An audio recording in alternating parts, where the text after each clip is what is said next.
Hello, this is Evgenii Kovrigin, NMR director at the University of Notre Dame. In this tutorial, I'm working with an NMR spectrum where peaks significantly overlap. I need to determine the ppm positions for each peak to track compounds in my sample. I also want to measure the area or integral of each peak within these overlapped regions to estimate the concentration of each component.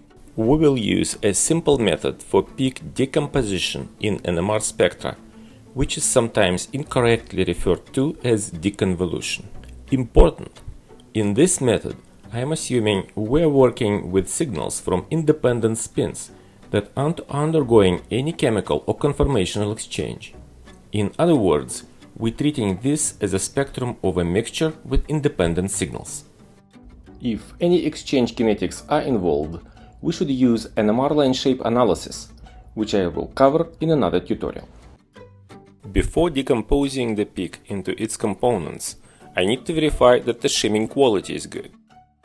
I will find an intense and well-resolved singlet signal and examine its line shape. It must be symmetrical.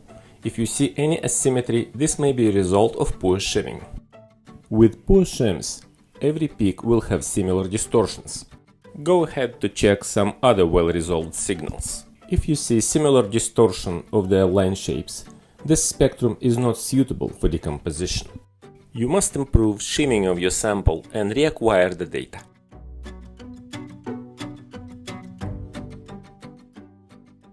Second, if I want to interpret areas or integrals of peaks to estimate relative concentrations, the NMR experiment must be acquired with a sufficient recycle time for your spins to fully relax to equilibrium between transients.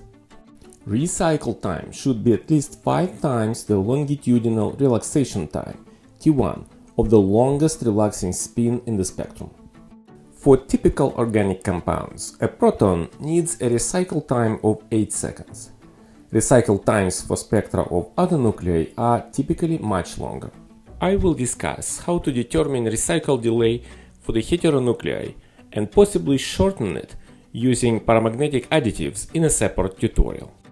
How to check recycle time in my parameter set. Add a pre-scan delay D1 and the acquisition time AQ. This will give you a recycle time. For example, the D1 of 1 second and acquisition time of 2 seconds give only 3 seconds of recycle time. A proton spectrum with these parameters is okay to determine peak positions, but not for accurate peak integrals. I have to reacquire with D1 of 6 seconds to have recycle time of D1 plus AQ equals to 8 seconds. Now, the peak areas are proportional to concentrations of each proton in the sample. Important: if the signal is a multiplet, it will be a sum of areas of all multiplet components that is proportional to the spin concentration.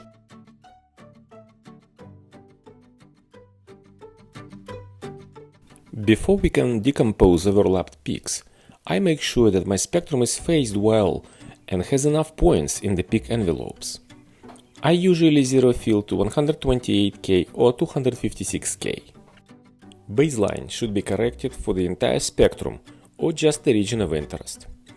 With this, we are ready to decompose a complex group of overlapped peaks.